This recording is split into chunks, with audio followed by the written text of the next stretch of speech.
Abra sua Bíblia na carta, ou melhor, na primeira carta de Paulo a Timóteo, conforme está aí no nosso folheto litúrgico.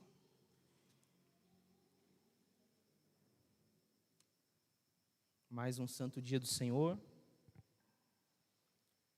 Deus nos concede a graça de estarmos reunidos como igreja para ouvirmos aquilo que Deus tem a falar aos nossos corações.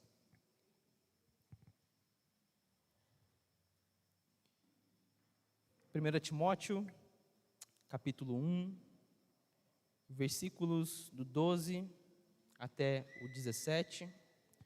Acompanhe com fé a leitura do texto, porque essa é a palavra de Deus. Após a leitura nós faremos uma oração, mas deixe a sua Bíblia aberta. Acompanhe a leitura. Sou grato para com aquele que me fortaleceu, Cristo Jesus, nosso Senhor, que me considerou fiel, designando-me para o ministério. A mim que noutro tempo era blasfemo e perseguidor e insolente, mas obtive misericórdia, pois o fiz na ignorância, na incredulidade. Transbordou, porém, a graça de nosso Senhor com a fé e o amor que há em Cristo Jesus. Fiel é a palavra e digna de toda aceitação, que Cristo Jesus veio ao mundo para salvar os pecadores, dos quais eu sou o principal. Mas, por esta mesma razão, me foi concedida misericórdia, para que em mim, o principal, evidenciasse Jesus Cristo a sua completa longanimidade e servisse eu de modelo a quantos hão de crer nele para a vida eterna. Assim, ao Rei eterno, imortal, invisível, Deus único, honra e glória pelos séculos dos séculos. Amém. Vamos orar. Santo Deus, mais uma vez, a tua igreja se encontra diante da tua palavra. Assim como cantamos, oramos. Fale, Senhor, conosco. Fale a tua igreja. Fale, Senhor, até que nós ouçamos aquilo que tu tens a nos dizer. Pedimos que o teu Santo Espírito, Senhor, faça com que a palavra desça ao nosso coração e possamos, Senhor, entendê-la, compreendê-la e também vivê-la, Senhor. É o que nós te pedimos no nome de Jesus. Amém. Meus irmãos, então, na última vez que nós estivemos aqui, nós pregamos esse mesmo texto, né? Ou melhor, parte desse mesmo texto, e hoje nós vamos dar continuidade. Como já faz alguns dias, não se preocupe, vai ter uma recapitulação. Aqueles que nos visitam, né, temos o costume aqui na igreja de pregarmos de forma sequencial. Então a gente pega um livro da Bíblia e vai pregando ele do início ao fim. Custe quantos sermões custar. Tentamos sempre pregar de forma expositiva a palavra de Deus, ou seja, o que o texto está querendo dizer. Então, dessa forma, não tem o famoso sermão carapuça, né? Na verdade, todo domingo deveria ser o sermão carapuça, né? Todo domingo o sermão tem que falar conosco. Mas o que eu quero dizer é que nós não escolhemos a palavra que vai ser pregada. O próprio dia, o próprio domingo que cair o texto, ele vai ser assim pregado. E nós estamos já há algum tempo meditando na primeira carta de Paulo a Timóteo. Se você se lembra, Timóteo, um jovem pregador, Paulo havia deixado Timóteo lá na igreja de Éfeso, durante alguns assuntos que ele tinha que resolver, e deixou esse pregador, jovem Timóteo, na igreja de Éfeso, para ficar cuidando e pastoreando aquela igreja. O resumo dessa carta, mais uma vez, a gente encontra lá no capítulo 3, versículos 14 e 15, que dizem assim: escrevo-te estas coisas, esperando ir ver-te em breve, para que, se eu tardar, Paulo escrevendo a Timóteo, né, fique ciente de como se deve proceder na casa de Deus, que é a igreja do Deus vivo, coluna e baluarte da verdade. O contexto da carta também, mais uma vez, como praticamente todos os escritos de Paulo, está fazendo correções a falsas doutrinas que se encontram presentes ou tentando se infiltrar dentro da igreja, né? No caso de Éfeso, as falsas doutrinas estavam vindo do próprio seio da igreja, não era nem de fora, o que era um problema triste que eles estavam enfrentando, mas Paulo orienta Timóteo que ele, com ousadia, pregue o evangelho e não deixe que fale dele ou que desmereçam a palavra, porque não é a palavra de homem, é a palavra de Deus. Também nós vemos a teologia que estava sendo pregada lá, ou a heresia que estava sendo pregada lá, que era a heresia dos judaizantes. O que é o judaísmo, ou os judaizantes, né? Eles acrescentavam a plena obediência à lei de Moisés como condição para a salvação. Ou seja, Cristo foi salvo, ou melhor, Cristo morreu para nos dar a salvação, isso basta. Mas para os judaizantes, ainda precisávamos obedecer a lei, os rituais e todas aquelas festas e costumes da antiga aliança, colocando um peso que já não é mais nosso, que foi pago por Cristo na cruz, novamente sobre a igreja. E Paulo, contra isso, advoga firmemente. Na última semana, ou melhor, algumas semanas atrás, 2 semanas atrás, nós estávamos meditando nesse mesmo texto que nós lemos, e nós começamos uma minissérie de 2 sermões nessa sessão que vai dos versículos 12 até o 17, cujo o tema é que a graça abundante de Deus ao principal dos pecadores o leva, e aí 4 pontos se seguem disso. O primeiro ponto que nós vimos na primeira vez que pregamos esse texto foi que essa graça abundante leva o principal dos pecadores a reconhecer a sua própria depravação, né? Inclusive hoje de manhã ainda, na aula da IBD do Eric, nós vimos esse mesmo assunto novamente. Então, percebemos que da nossa natureza nada de bom restou, nós somos completamente depravados. Paulo deu seu exemplo mostrando que ele era um perseguidor da igreja. Então, nós reconhecemos que a graça de Deus, e somente a graça de Deus, faz com que nós entendamos que somos pecadores e reconheçamos nossa depravação. Segundo ponto que também nós vimos na última ocasião foi que esse conhecimento ou esse reconhecimento de que nós somos pecadores depravados, isso também nos leva agora a termos um sentimento de profunda gratidão a Deus pela salvação que Ele nos concedeu em Cristo Jesus. Ou seja, primeiro reconhecemos nossa depravação e então agora cultivamos um sentimento de profunda gratidão. E hoje, dando sequência, nós veremos os próximos 2 e últimos pontos dessa sessão, que é a graça abundante ao principal dos pecadores, o leva a entender o propósito da sua conversão e a contemplar o autor da sua salvação. Esses 2 pontos. Eu não sei se os irmãos já notaram isso na Escritura, já perceberam, certamente, creio que a maioria sim, mas a Escritura está repleta de tipos. E o que são tipos? Tipo é uma figura, é um símbolo usado para representar uma verdade espiritual. Na maior parte das vezes, esses tipos, eles aparecem lá no Antigo Testamento, apontando para um cumprimento vindouro, na maior parte das vezes no Novo Testamento, e especialmente em Cristo Jesus. Tipo é uma figura, é uma ilustração de algo espiritual que nós encontramos nas Sagradas Escrituras.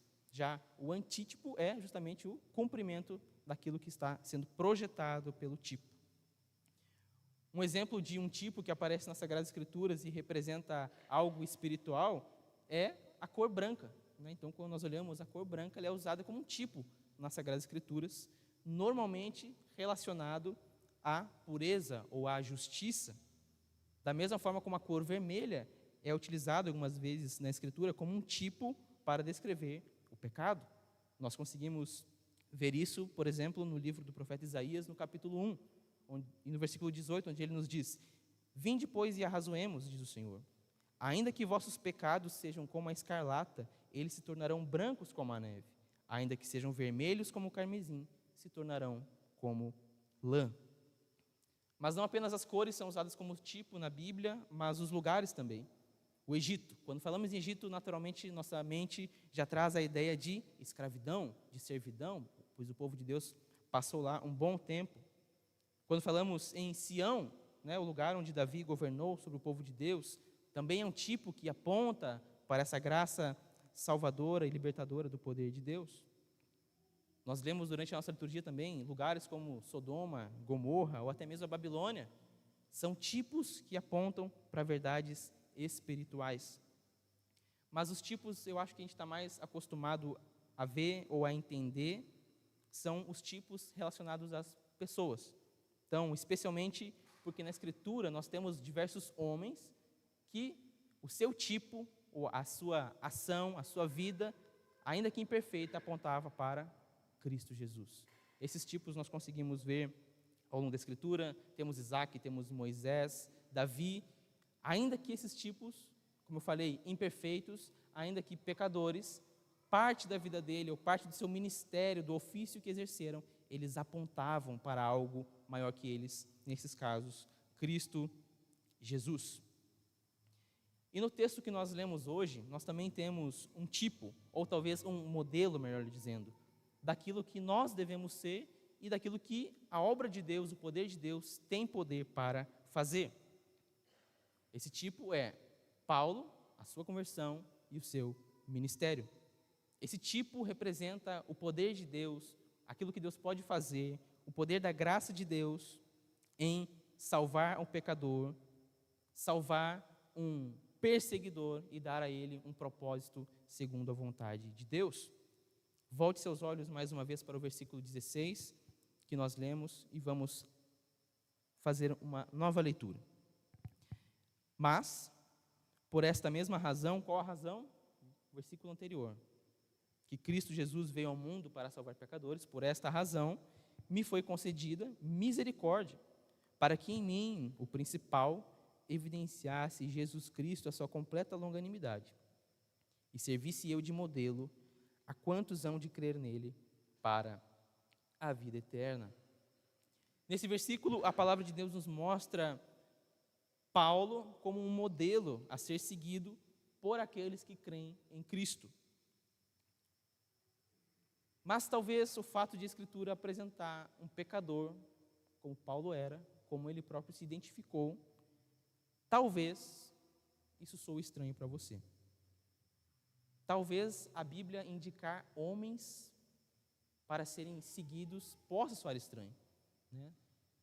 Muitas das vezes porque nós carregamos aquela ideia da Igreja Católica Romana, de que endeusam homens, né? Veneram homens, mas não é bem isso que o texto está nos mostrando aqui. Na verdade, é uma ideia bem diferente. Mas ainda fica a pergunta: será que nós devemos seguir exemplos de homens ou exemplo de Cristo, do homem que foi perfeito? Será que nós devemos buscar imitar a Jesus ou será que a gente deve buscar imitar a Paulo? Se a Escritura afirma, como nós vimos que Paulo, um pecador, ele é um modelo para todos que hão de crer em Deus, será que isso não abre algum tipo de precedente para que a gente deposite nossa confiança em homens e não em Deus? A solução para essas dúvidas é bem mais simples do que parece. Lembre-se, não é a primeira vez em que Deus diz que determinado homem, ele é um exemplo. Em 1 Coríntios, Paulo, ele escreve: sede meus imitadores, como também eu sou de Cristo. E talvez até mesmo você pense que isso é uma linguagem arrogante. Isso pode acontecer. Um pecador se colocando como um modelo a ser seguido. Só que se nós olharmos para o contexto dessa carta de 1 Timóteo que nós estamos lendo aqui, em especial o contexto dessa sessão que nós acabamos de ler, ela trata não de um homem arrogante. Na verdade, se nós pegarmos um texto isoladamente, é que nós acabamos incorrendo nesses erros. Mas quando olhamos para o escopo da carta, nós vemos que, na verdade, é exatamente o contrário. Se nós nos lembrarmos do último sermão nesse mesmo texto, nós vamos ler que Paulo foi que nos ensinou acerca do quê? Da depravação do homem, do seu estado de miséria. E é logo após Paulo falar sobre esse seu estado de depravação e miséria, que ele agora diz que ele é um exemplo para aqueles que hão de querer em Cristo. Mas também veja como é o exemplo que Paulo está falando que ele é aqui nesse texto. Veja. Ele diz que ele é um exemplo pelas suas obras? Não. Mesmo Paulo tendo muitas boas obras. Paulo diz que ele é um exemplo porque ele vai à igreja todo domingo? Não. E eu duvido que Paulo faltasse um culto. Será que é porque Paulo ia em todas as EBDs? Não. E eu também duvido que Paulo faltasse EBD. E não desmerecendo, na verdade, nós temos que seguir o exemplo de Paulo nisso tudo. É porque Paulo manejava bem a palavra de Deus, sabia procurar textos na Bíblia, memorizou textos bíblicos para poder explicar a fé. Não, apesar disso também nós temos que buscar de Paulo. Mas se não é por todas essas coisas externas, que muitas vezes aos nossos olhos simbolizam uma religiosidade ou uma espiritualidade, se não é por essas coisas que o texto nos diz que temos que ter a Paulo como exemplo, por quais coisas são então? O texto nos mostra que Paulo nos é um exemplo não por aquilo que ele fazia, mas por aquilo que Cristo fez com ele. O texto diz: para que em mim evidenciasse Jesus Cristo sua completa longanimidade. E nisso é que Paulo seria modelo a todos que haveriam de crer em Cristo para a vida.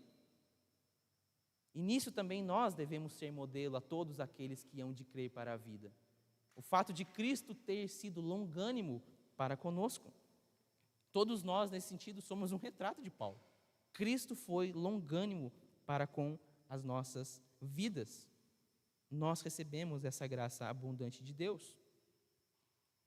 Se você crê em Cristo, se você teve a sua vida transformada, se hoje você pode viver para a glória de Deus, é porque Cristo, ele demonstrou uma abundante paciência sobre a sua vida. Cristo foi paciente com Paulo e Cristo também foi muito paciente conosco. E da mesma forma que Paulo, ele é um modelo para a nossa fé, como eu disse, nós também agora devemos ser modelo para a fé do próximo. Assim como a vida de Paulo demonstrou a longanimidade de Deus, lembre-se, Paulo era um perseguidor da igreja. Deus poderia ter executado o seu juízo em Paulo, e Deus seria justo por isso. Mas Deus escolhe ser longânimo, assim como foi conosco. Da mesma forma, nossa vida deve demonstrar que fomos, de fato, recebedores desse perdão longânimo do nosso Deus. Cristo, meus irmãos, ele não nos salvou só para a gente ter uma consciência tranquila quando pecarmos, ou porque nós sabemos, fomos perdoados. Então, para isso Cristo nos salvou, temos uma vida tranquila, vivemos nossos afazeres de segunda a domingo, e domingo, 5h30, 6h, ir para a igreja.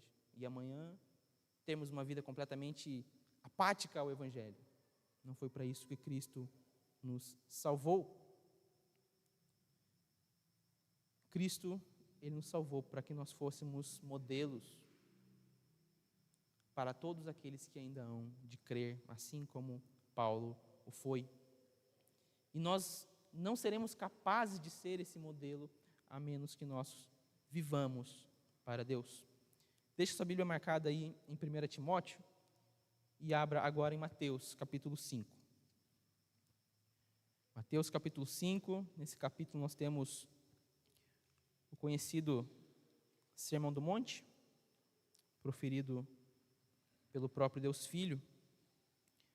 Eu gostaria que a igreja toda lesse a uma só voz os versículos 13 até o versículo 16. Mateus, capítulo 5, do 13 ao 16. Façamos todos juntos a leitura. Vós sois o sal da terra.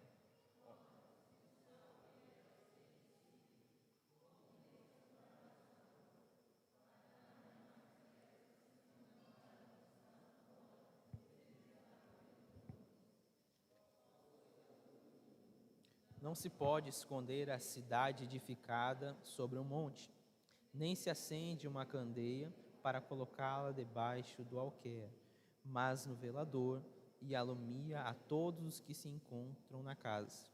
Assim brilhe também a vossa luz diante dos homens, para que vejam as vossas boas obras e glorifiquem a vosso Pai que está. Meu irmão, minha irmã, o nosso Salvador, com a sua infinita sabedoria, ele nos diz que a nossa salvação, ela tem um propósito muito, mas muito maior do que nós mesmos. Nós fomos salvos para testificar ou testemunhar com boas obras que glorifiquem o nosso Pai. Fomos justificados para que possamos testemunhar a justiça de Deus neste mundo. Fomos unidos a Deus para que o mundo veja que em Cristo há paz com Deus, em Cristo há reconciliação, em Cristo há perdão de pecados. Mas como é que nós vamos mostrar isso para o mundo? Como é que nós vamos fazer isso, meus irmãos? Se nós não mostrarmos essa bondade e essa paciência que Deus teve para conosco. Se nós não mostrarmos a longanimidade de Cristo. Como nós faremos isso se, como o próprio Cristo disse, nós como sal da terra perdemos o sabor? Como luzeiros, nós colocarmos uma toalha em cima, escondermos o brilho? Como? Como que o mundo nos terá como modelo para crer em Cristo? Não é possível. E normalmente quando a gente fala em modelo, a gente já está pensando logo em coisa boa, né? Falou modelo, imagina, você vai comprar uma roupa online, vai comprar uma camiseta. Entra lá, vai ter a minha foto com a camiseta? Não, vai ter a foto do modelo, bonitão, uma careca mais brilhosa que a minha. Modelo, algo bom. Ou vai comprar um celular, vai comprar um carro, eu quero aquele modelo. Aquele Uno lá, né, Wagner? Aquele lá que eu quero. Quando analisamos as políticas sociais ao nosso redor, mas os Estados Unidos, olha, modelo de livre mercado. Não tem outro país que se compare nesse quesito. Quando a gente vai estudar, procurar uma universidade, uma faculdade, um curso, a gente procura, olha, aquela ali é modelo, aquela ali é referência, aquela ali é boa, tem os melhores professores, sala com ar-condicionado. A gente procura isso. A gente sempre está associando essa ideia de modelo a algo que é bom. Mas, meus irmãos, no corpo de Cristo, o modelo que é bom, ele não se define por esses parâmetros que eu acabei de mencionar. O modelo que nós fomos chamados a reproduzir e refletir não é com base naquilo que os olhos humanos julgam bom ou exemplar, mas sim com base naquilo que o próprio Cristo nos disse. Alguns versículos antes, volte seus olhos aí a partir do versículo 3 do capítulo 5. Cristo diz: bem-aventurados os humildes de espírito, porque deles é o reino dos céus. Bem-aventurados os que choram, porque serão consolados. Bem-aventurados os mansos, porque herdarão a terra. Bem-aventurados os que têm fome e sede de justiça, porque serão fartos. Bem-aventurados os misericordiosos, porque alcançarão misericórdia. Bem-aventurados os limpos de coração, porque verão a Deus. Bem-aventurados os pacificadores, porque serão chamados filhos de Deus. Bem-aventurados os perseguidos por causa da justiça, porque deles é o reino dos céus. Bem-aventurados sois quando por minha causa vos injuriarem e vos perseguirem, e mentindo disserem todo mal contra vós. Regozijai-vos e exultai, porque é grande o vosso galardão nos céus, pois assim perseguiram os profetas que viveram antes de vós. Pode voltar lá para Timóteo. Esse é o modelo padrão da cruz. Esse é o que nós também chamamos de preço a seguir Cristo. Essa é, como diz Tiago, a alegria de servir a Cristo. O quê? Sermos perseguidos por causa da justiça de Cristo. Isso é motivo de alegria. É para isso que nós fomos salvos. É por isso também que nos referimos tantas vezes à graça de Deus como abundante. Ela é abundante porque ela nos sustenta em todas aquelas situações que são desagradáveis nesse mundo, que Cristo mesmo disse. Por isso que a graça de Deus é abundante. Ela nos sustenta nas nossas fraquezas, nas nossas tristezas e quando somos principalmente injustiçados por amor ao nome de Cristo. Esse exemplo foi visto claramente na vida de Paulo. Olha as cartas de Paulo, metade está na prisão, escrevendo dentro da cadeia. Sofrimento. Paulo ele também escreve isso para que Timóteo lá não esperasse coisa diferente. Imagina, Timóteo no início da carreira, você Nicodemos, só Estados Unidos, né? Não, o exemplo que ele tinha, o que era? Cadeia. O evangelho levou Paulo para a cadeia. Ser fiel a Cristo levou ele para a cadeia, ser preso.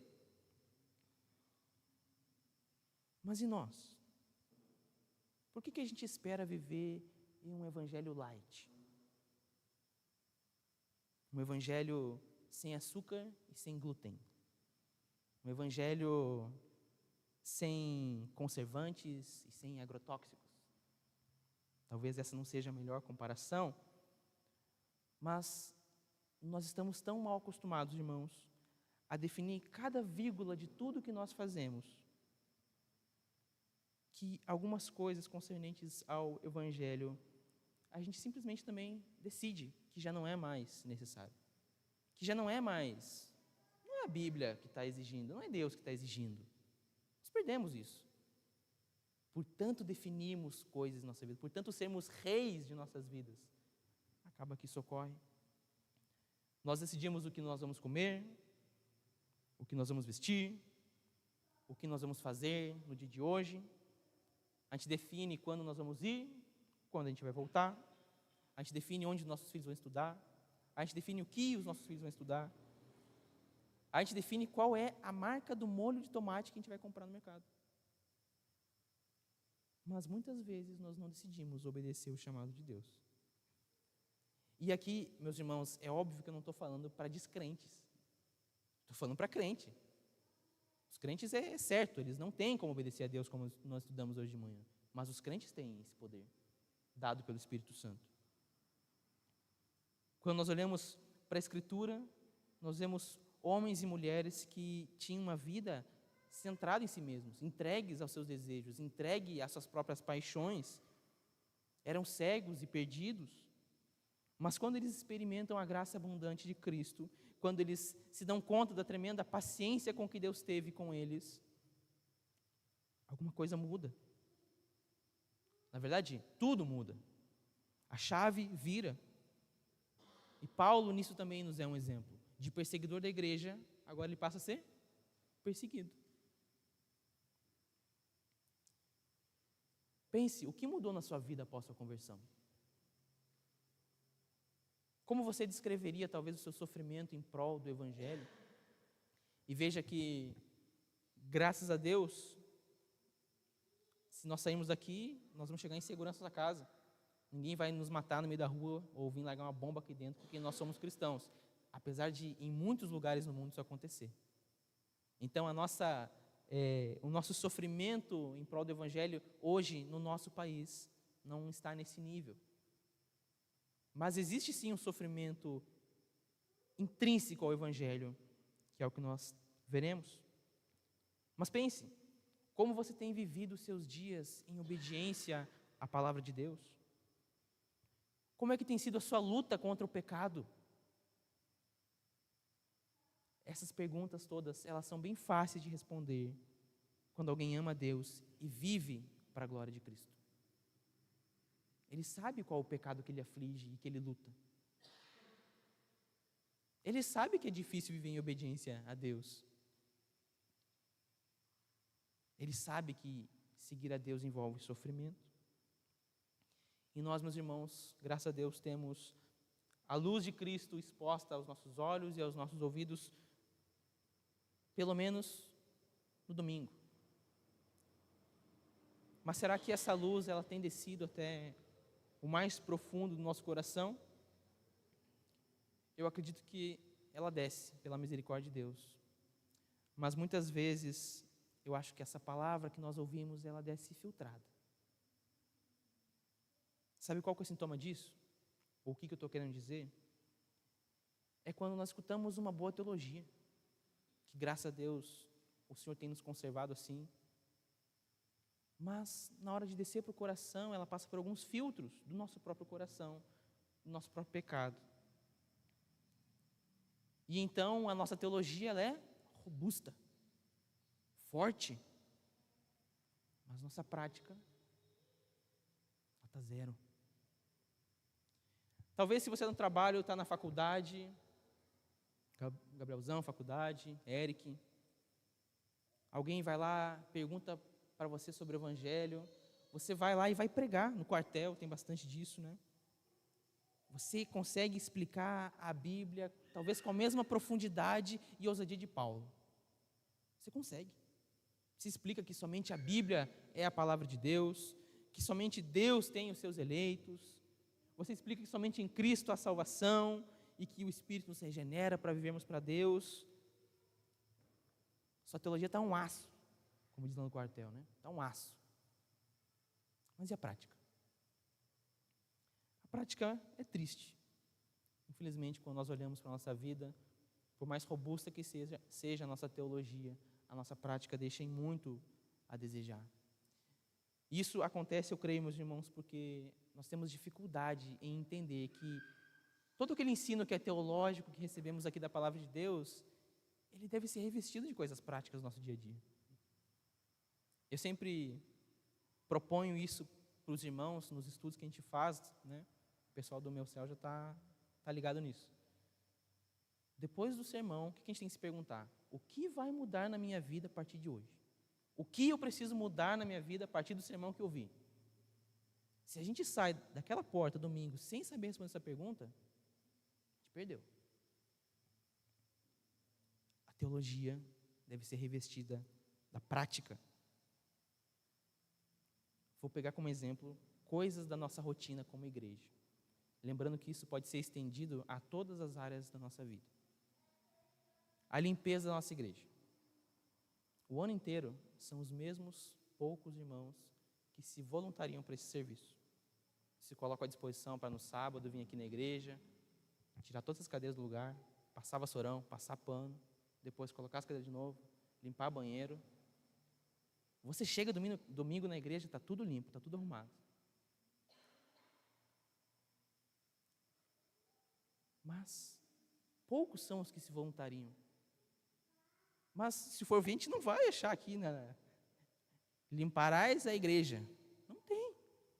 Mas por quê? A gente tem dificuldade em ligar a verdade teológica do serviço, que Cristo foi um servo, a que nós também temos que ser servos. Não conseguimos. A teologia não desce para o coração.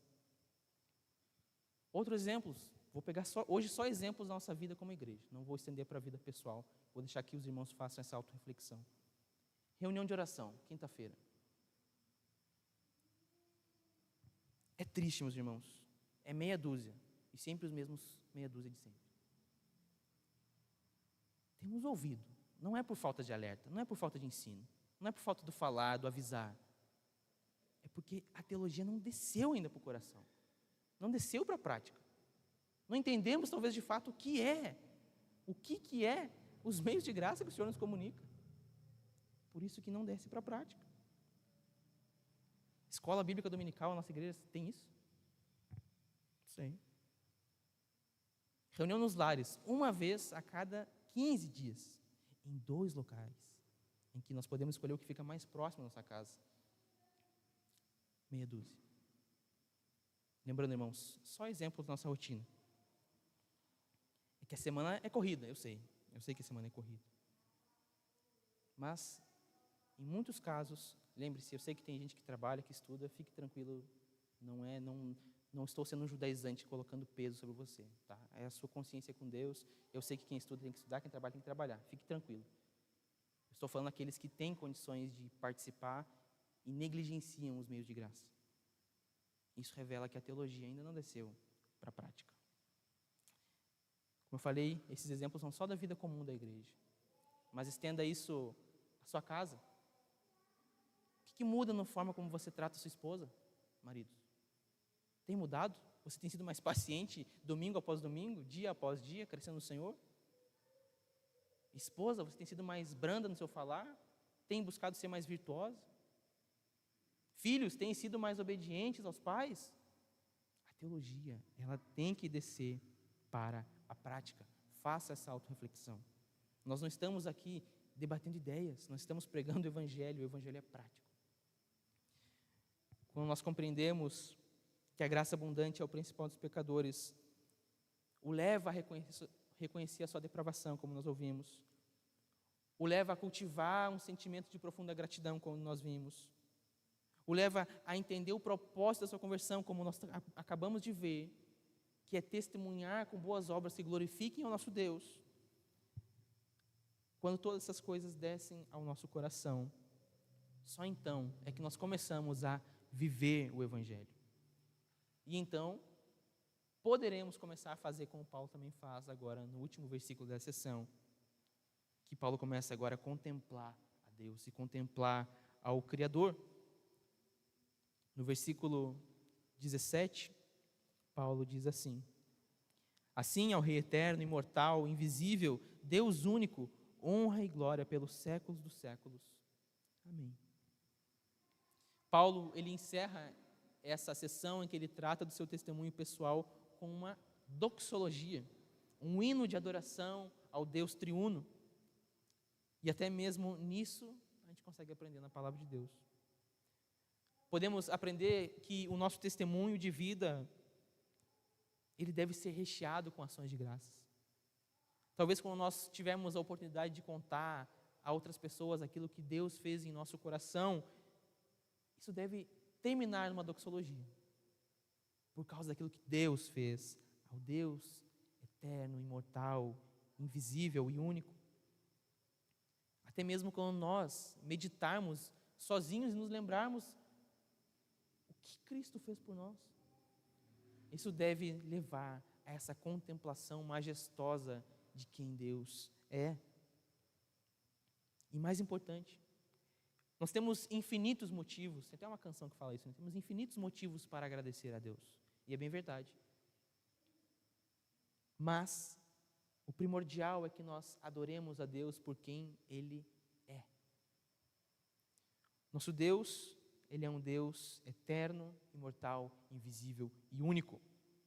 Nosso Deus é um Deus eterno. O que isso significa dizer? Significa dizer que o nosso Deus, Ele não tem começo nem fim. Olha para o mundo, olha para a história.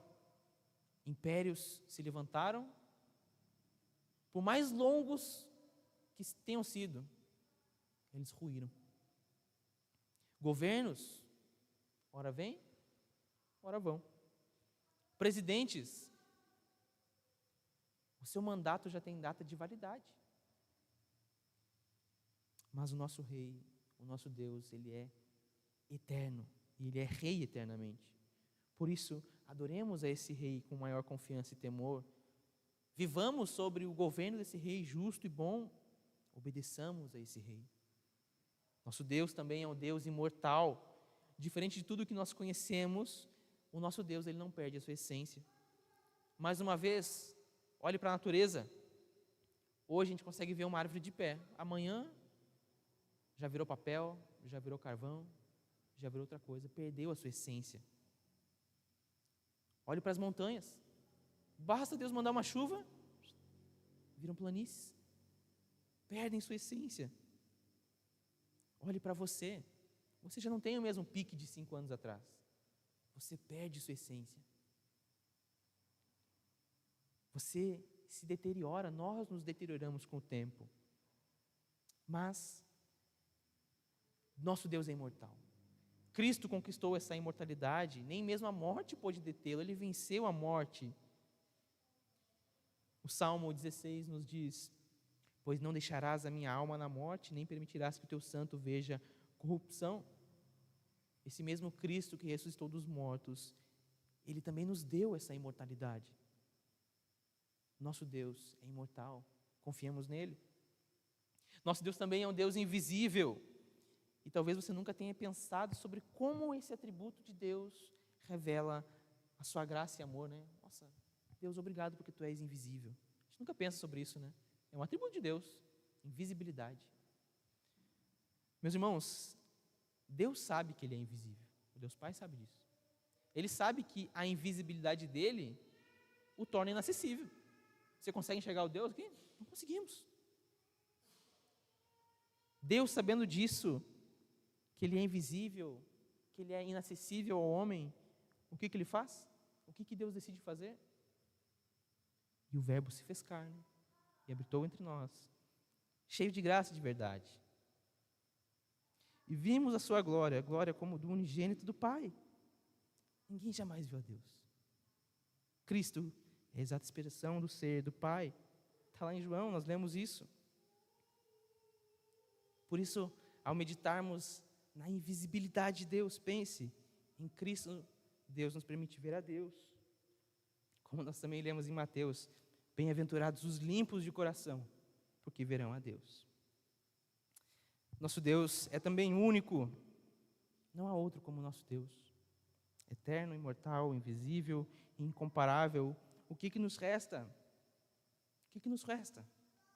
Louvar a Deus, dando-lhe honra, glória pelos séculos dos séculos, assim como Paulo, porque a graça abundante ao principal dos pecadores o leva a contemplar o autor da sua salvação. E agora, eu pergunto aos pais: pais, vocês têm ensinado os seus filhos a contemplar Deus? Vocês têm ensinado seus filhos a adorar a Deus?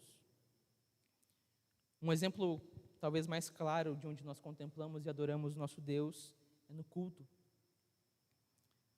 E eu pergunto, você tem ensinado o seu filho a cultuar a Deus? Nós somos presbiterianos. As crianças não saem do culto, elas ficam aqui. Elas não vão para a salinha, para ouvir historinha, ficar pintando. Elas estão no culto porque nós cremos que o culto é o momento em que Deus convoca a família do pacto para o cultuar. Elas devem participar do culto. Mas você tem ensinado o seu filho a como participar do culto? Você tem ensinado o seu filho de que tem um momento que a gente fica sentado, tem um momento que a gente fica de pé, tem um momento que a gente pega a escritura e lê, tem um momento que a gente canta, e tem um momento que a gente fica sentado mais uma vez para ouvir a palavra de Deus. Você tem ensinado isso ao seu filho? Eu sei que isso é difícil, né? Principalmente talvez nos primeiros meses, até mesmo anos da criança, isso é difícil de ser ensinado, mas é pela compreensão do que é o culto que os pais devem perseverar nisso. Não deixe o seu filho fazer o que quiser na hora do culto. Não. Ficar correndo para lá, para cá, brincando. Este momento é um momento solene, em que Deus convoca a sua igreja para o adorar, e eles precisam aprender desde cedo que este momento é um momento solene. Mas não só as crianças. Elas ainda têm um desconto, né? Da imaturidade, da idade, da dificuldade de aprender porque ainda estão se desenvolvendo. Mas nós adultos também precisamos aprender a cultuar a Deus e a contemplá-lo. Especialmente, mais uma vez, também falando do culto. Como é que nós podemos contemplar a Deus no culto, adorar a Deus no culto, se durante a semana nós não quisemos Deus? Se Deus não foi o nosso desejo durante a semana? Se nós não o buscamos durante a semana, você acha mesmo que hoje Deus será a sua satisfação? Você acha que você compreenderá o texto pregado? Você compreenderá aquilo que está sendo falado? Você não se preparou para esse momento. E aí nós ligamos, mais uma vez, com aquele primeiro ponto que foi dito. Se nós não entendermos, se nós não compreendermos o propósito da nossa salvação, o culto, ele é só uma reunião. E é por isso que nós podemos, ou melhor, quando há outras coisas para fazer, nós fazemos o quê? Trocamos o culto. Quando nós não entendemos o que é a contemplação a Deus, a adoração a Deus, qualquer outra coisa ocupa este lugar. Porque é só uma reunião. Muitas vezes nós viemos cultuar a Deus porque não temos nada melhor para fazer. Isso é triste, meus irmãos. Nos falta a percepção de que nesse momento nós não estamos reverenciando um pastor, um presbítero ou um diácono, quem quer que seja. Nos falta o entendimento de que nós não estamos simplesmente cantando músicas ao vento, para talvez nos animar um pouquinho, ou que a gente está deprê, a gente quer cantar um hino de contrição. Não. Nós não estamos reverenciando homens, estamos reverenciando o próprio Deus. Nós não estamos cantando ao vento, nós estamos cantando louvores ao nosso Deus. E é por isso que, literalmente, as canções estão escritas. É para que a gente possa cantar. Falo isso para os adultos. O Salmo 150 nos diz: todo ser que respira e canta afinado, louve ao Senhor. Não, os irmãos afinados, eles, louvado seja Deus pela vida deles, já estão aqui, nos auxiliando nos cantos. Irmã Andréia, hoje, louvado seja Deus pela vida desses irmãos. Os desafinados, a gente também canta. A gente fica aqui, e nós louvamos a Deus. A palavra não diz que os afinados só que tem que cantar a Deus, são todos. Todos temos que louvar a Deus. Toda criatura tem que render louvores a Deus. Paulo ele termina a sessão glorificando a Deus. A última aplicação desse texto é que, como nós vimos, Paulo está adorando a Deus por quem Deus é. Ele vai terminar assim o seu testemunho com gratidão a Deus por aquilo que Deus fez em sua vida, mas como foi dito, Paulo ele termina adorando a Deus por quem Deus é. E essa também deve ser a nossa regra de adoração. E, como eu já disse, todos nós temos milhares de motivos para agradecer a Deus. Seja a roupa que nós vestimos, seja o alimento, seja a saúde, nós temos inúmeros motivos. Mas nós devemos principalmente adorar a Deus por quem Ele é. E essa quinta-feira, inclusive, na nossa reunião de oração, cada irmão compartilhou de uma forma com que se deleitavam nos atributos de Deus. Foi lindo demais. Nós oramos a Deus pela sua fidelidade, pela sua misericórdia, pela sua imutabilidade, pela sua infinita sabedoria, pela sua onipresença. Adoramos a Deus por quem Ele é. Louvamos a Deus por quem Ele é. Um Deus misericordioso, que mesmo diante dos nossos pecados, mesmo diante da nossa dureza de coração, Ele é manso e paciente. Mesmo diante da nossa incredulidade, o nosso Deus, Ele permanece fiel, cumprindo dia após dia a sua palavra. Mesmo quando a gente demora a descer a teologia até o nosso coração e transformá-la em prática, até mesmo nisso Deus, Ele é misericordioso, manso e paciente para conosco. Convido os irmãos a se colocarem de pé.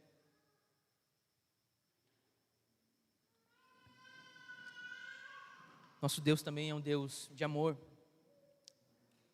Ele nos deu a sua palavra para que nós pudéssemos conhecê-lo.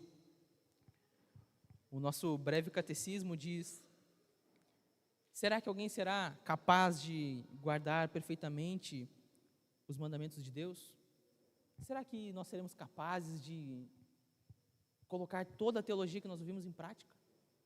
Será que nós conseguiremos sermos perfeitos e obedecermos toda a palavra de Deus? O próprio catecismo também nos traz uma resposta.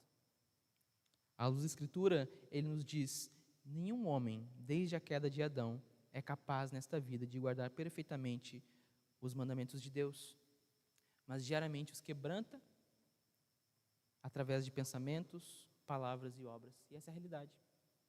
Olhamos para a nossa vida, olhamos para a palavra de Deus, discrepância. Não somos aquilo que Deus nos chamou para ser, não agimos como temos que agir. E o que merece cada pecado?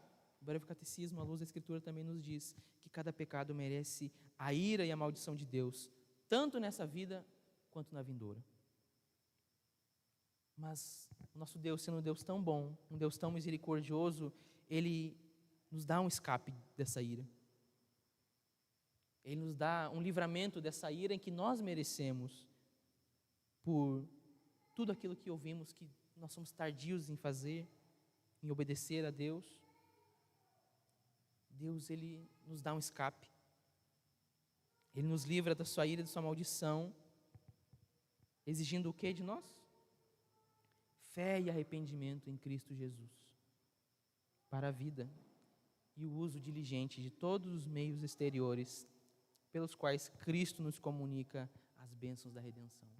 É através de Cristo Jesus, é através da fé em Cristo Jesus em que nós somos perdoados, e agora a ira de Deus ela é afastada de nós. Como consequência disso, passamos a desfrutar dos meios de graça que Deus nos dá, em resposta àquilo que Deus fez em nosso coração e em nossa vida. Talvez você tenha percebido que você não tem vivido para a glória de Deus. A palavra de Deus, ela é um convite para que nós nos arrependamos dos nossos pecados e creiamos em Cristo Jesus. Só assim, a graça abundante de Deus, ela será visível em nossas vidas e então poderemos reconhecer a nossa própria depravação, cultivar um sentimento de profunda gratidão, entender o propósito da nossa salvação e contemplar o autor da nossa salvação. Que o Espírito Santo nos ajude nisso, que possamos, à luz do texto bíblico e da palavra de Deus, crescermos dia a dia em graça e sempre buscando pegar a teologia que ouvimos, a palavra de Deus, e trazê-la para a prática, pois é para isso que ela nos serve, como está lá em 2 Timóteo, né, acerca da palavra de Deus, que serve para nos tornar perfeitos para o nosso próprio Deus. Oremos. Bendito e santo Deus, nós te damos graças, Pai, pela tua palavra que nos instrui, Pai. Nós te pedimos, Pai, que dia a dia nós possamos olhar para a tua palavra não como um manual filosófico, mas sim como uma verdade absoluta e inerrante que é o Evangelho. Que possamos ter a tua palavra, Senhor, não como uma decoração em nossa casa, mas sim como nosso guia, aquilo que dita, Senhor, cada passo de nossa vida. Pedimos, Senhor, nos ajude a trazer para a prática a fé que temos. Nos ajude, Senhor, a buscar tê-lo, Senhor, como prioridade em nossas vidas.